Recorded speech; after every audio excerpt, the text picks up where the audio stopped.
What mysterious package once fueled a legend at one of Wisconsin's most haunted factories? Which ghostly figures roam the darkened corridors of this century-old tannery? Do spirits travel in and out of the old warehouse through bona fide spiritual portals? Listen in as we answer these questions and more, peeling back the layers of hauntings and history at the Berlin Tannery in Berlin, Wisconsin. I'm Brandon, founder of Haunted US. And I'm Mitch, Haunted US head writer. And this is the Haunted Atlas, a Haunted US podcast. In the interest of fully exploring the history of certain locations, the Haunted Atlas may discuss sensitive or disturbing topics. Listener discretion is advised. Before we get started, a quick note for returning listeners to the show. You may notice something quite different is going on. Erica and Sarah aren't here today. This episode is a special podcast takeover by the Haunted US team to celebrate and promote our brand new book, 30 Haunted Nights in Wisconsin. The Berlin Tannery, which we're about to explore, is just one of the chilling locations you'll find within its pages. Whether you're a longtime listener or just joining us for the first time, we're excited to share these stories and invite you to check out 30 Haunted Nights in Wisconsin for even more haunted adventures across the Dairyland. Available August 18th on Amazon. A looming brick building at the end of Wisconsin Street has stood in Berlin, Wisconsin for over a century and a half. Its imposing facade has witnessed the town's triumphs and tragedies, transforming over the years from a bustling industrial hub to a modern-day haunted attraction. While it's a seasonal fixture for thrill seekers, some say the Berlin Tannery may just be haunted year-round. So let's step back to the late 1840s in Berlin, Wisconsin. Located within the central marshlands, Berlin's abundance of water alongside temperate summers provided the perfect growing conditions for cranberries. And in fact, they had been grown there for centuries. As industry moved into the freshly proclaimed state of Wisconsin, the central marshlands quickly took off as Wisconsin's top cranberry producer. And in 1853, a massive warehouse sprang up on Wisconsin Street to help support the surging industry. But cranberries didn't stay the backbone of Berlin for long. By the 1890s, change was in the air. That's when fur and leather became the new booming trades in the area. In 1892, the old warehouse was converted into the Bassett sheepskin factory, and soon enough, it grew into the Berlin Tannery. Business was booming, turning Berlin into what many called the fur and leather city. The tannery kept humming along until a devastating fire in the early 1920s. The fire's cause is still unknown, with some sources speculating that it was caused by materials from the tannery placed on top a machine used for drying hides before production. Two men, Louis Sibor and Isaac Samuelson, working in the scrub house, attempted to fight the fire but were forced out and sustained burns on their hands. No fatalities were reported from the fire, but the town of Berlin watched that night as a fire burned down nearly the entire factory. Due to the continued high demand for leather goods, the rebound following the fire that brought down the Berlin Tannery was swift, seeing a new factory built in its place. This new Berlin Tannery saw decades of success. But by the 1970s and 80s, change swept through the Wisconsin marshlands once more. By this point, global shipping had become safer and much more efficient, which pushed the majority of leather tanning to overseas operations. This left the Berlin Tannery's massive building without a purpose. It closed its doors in 1987 and sat vacant for more than a decade, its future uncertain. But at the dawn of the 21st century, the story wasn't over. In 2000, Dan Hoppe, a former tannery contractor, bought the old building. He wanted to preserve its history and also investigate the ghost stories that workers whispered about for years. With so many tales of hauntings, Hoppe opened the doors for ghost hunters and thrill seekers. The Berlin Tannery became both a celebrated haunted attraction during Halloween and a year-round hotspot for paranormal investigators, cementing its reputation as one of Wisconsin's most phantasmal factories. Hey guys, I'm Tommy from Tommy Cullum's Let's Get Freaky podcast, where we talk to real people and have real conversations about paranormal experiences, including ghosts, cryptids, UFOs, and all high strangeness, and even a little bit of conspiracy too. So if you enjoy these freaky conversations, check us out on Apple Podcasts, Spotify, Amazon Music, or wherever you listen to podcasts. And we're also available to watch on YouTube. Tommy Cullum's Let's Get Freaky. The air of this massive former factory is thick with stories. One popular local legend claims the hauntings may have started when a mysterious package arrived. An intact human skin, sent to be tanned, its sender has never been found. Many think that that's where the ghost stories began. Mitch, do you think this really happened? It's definitely one of the more out there stories I've heard of, but the existence of Ed Gein suggests that it's certainly possible. It certainly is possible. Yeah, Wisconsin is definitely not hurting for serial killers. That's for certain. Did this happen in the time of Ed Gein? No, this was probably 2 or 3 decades afterwards, close to the Tannery's end, is when this supposedly came in. But the story says that the skin that came in was very, very meticulously and very well taken off of its corpse. So it was a very, very well skinned hide. So whoever did this was a very, very skilled hunter and skinner, which once again really doesn't narrow it down as much as you might think in a state like Wisconsin, a very big hunting state.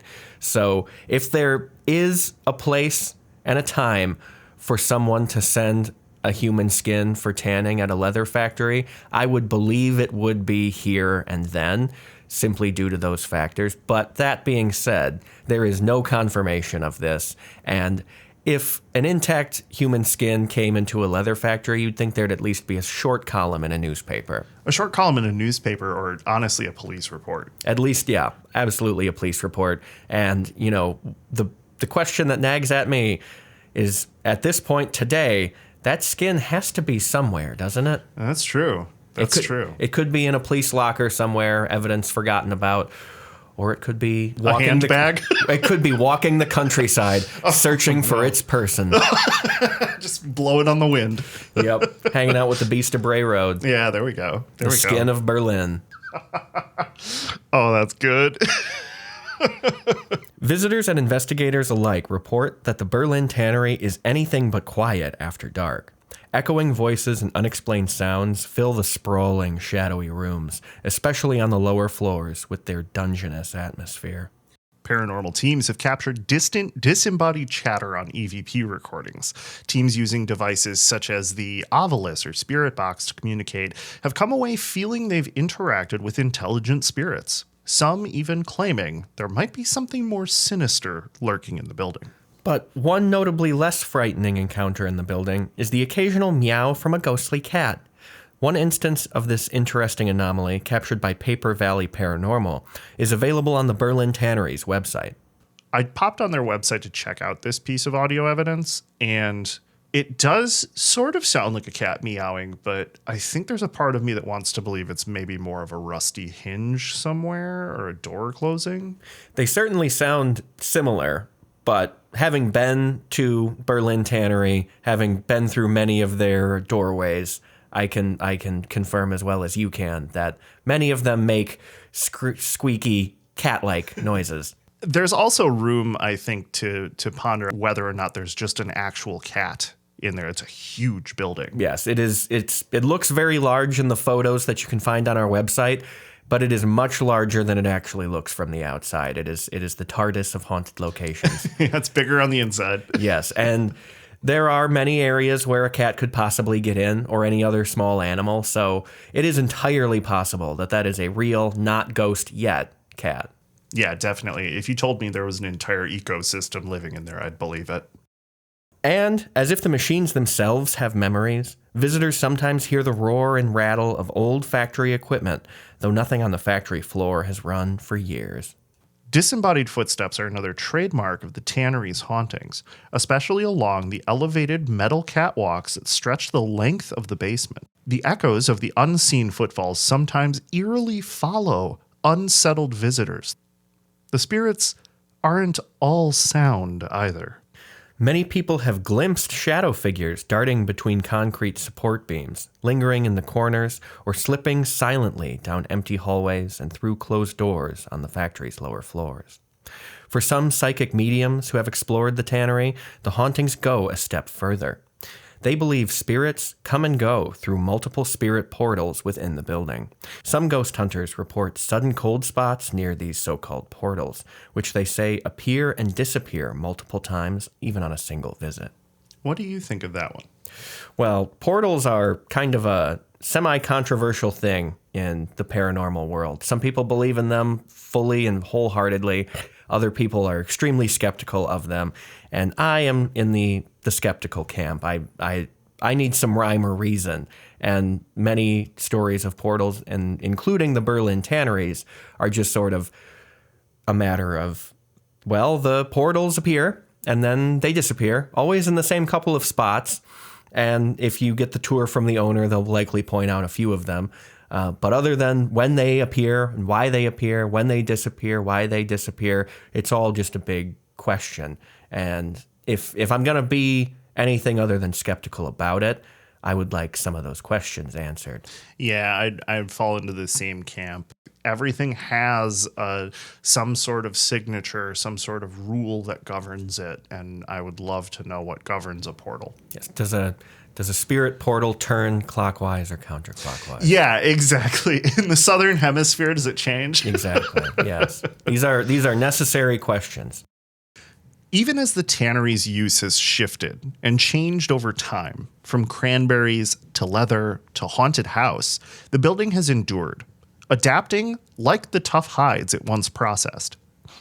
These days, it keeps its ghostly doors open both for Halloween thrill seekers and for year-round ghost hunts, steadily collecting new tales of otherworldly encounters. And while the factory no longer produces leather, the stories suggest it might always be generating ghosts. We want to thank you for joining us. We hope you enjoyed this look inside of the Berlin Tannery. If you'd like to learn more about this incredible historical building, visit hauntedus.com and pick up a copy of our new book, 30 Haunted Nights in Wisconsin, coming out August 18th and available on Amazon. And if you'll indulge us for a moment, we would like to talk just a little bit more about the book. We've spent over a year traveling the state, hundreds of miles through various different types of terrain to get photos and stories, collect that all, and compile it into a book. Mitch, what other kind of locations can people expect to see in this book? Oh, so many. Somehow a haunted skin factory is just the beginning of what we've got for people in here. You've got everything that you might know already, the haunted hotels, the spooky haunted mansions, the almost famous places if they weren't so infamous sometimes. And then there's places that you might not have heard about, some places that are a little far-flung or new to being open about their hauntings.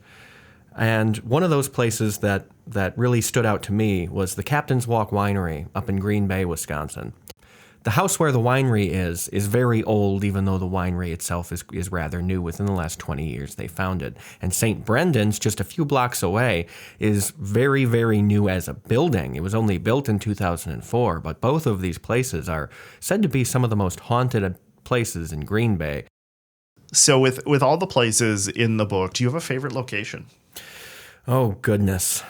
Well, it'll probably depend on the day you ask me what it'll be. But honestly, most of those days I'd probably say Fairlawn Mansion all the way up in Superior. And that's not just because of all the fun we had getting all the way up to Superior, which is, for those not aware of Wisconsin's geography, you have to go as far north as you can go in one of the coldest states in the Union to get to this place called Superior, aptly named, by the way. But Fairlawn Mansion has been an interest to me for a very long time. When I was 10 or 11, I got a book from a family member who knew I was a big history nerd, because of course I was when I was younger.